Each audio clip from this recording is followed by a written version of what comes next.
Hey friends, Ollie here for another week to discuss the Netflix original adaptation of a novella from the master of all things nightmarish, Stephen King, 1922. This film stars Tom Jane, who is no stranger to appearing in Stephen King adaptations, having starred in The Mist and Dreamcatcher prior to this film. This time around, he portrays a withering farmer in the year 1922, stuck in a loveless marriage with a bitter wife who has claim over his land and in turn the life that he holds so dear. When she threatens to sell off his land to the bank and move off to the city, he convinces his son to assist him in murdering her so that they may keep the life that they have built for themselves. What follows is a tangent of guilt, internal agony, and madness that threatens to tear their souls apart. Now, since I already mentioned him, Tom Jane does an incredible job in this film, delivering a captivating and knockout performance as this crotchety and bitter old farmer, beaten down by life and forever fighting to keep going. As a youngin',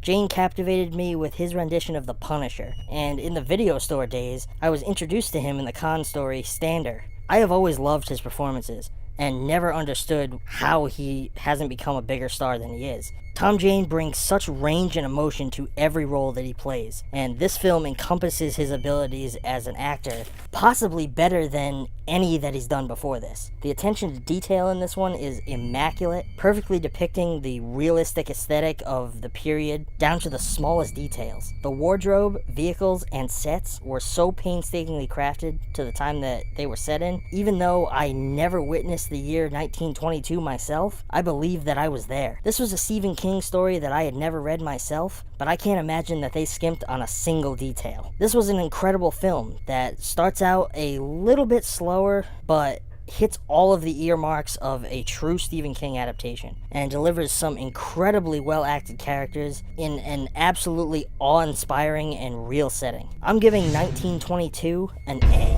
Guys, if you have Netflix, which, let's face it, pretty much everyone does today, you should definitely check this one out, especially if you are a Stephen King fan. You will not regret it.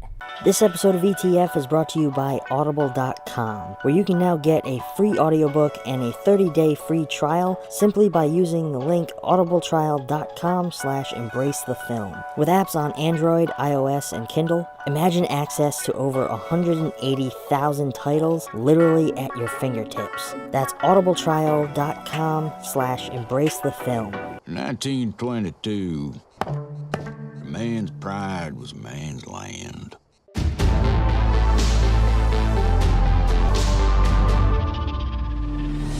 If you've had a chance to see this flick, please feel free to let me know. It's just a quick scroll down there in that comment section below. If you like this video, maybe a little more than you can describe, shoot me a little thumbs up, and don't forget to subscribe. If you really enjoy my channel and you want to support it even more, consider checking out ETF on Patreon or Tippy, where every pledge and every tip brings more films to explore. But all jokes and rhymes aside, if you have any suggestions for films that you would like me to check out, or that you would like to see reviewed on this channel, feel free to reach out to me here on Facebook, Instagram, or Twitter, and I will catch you all next time. Thanks for watching.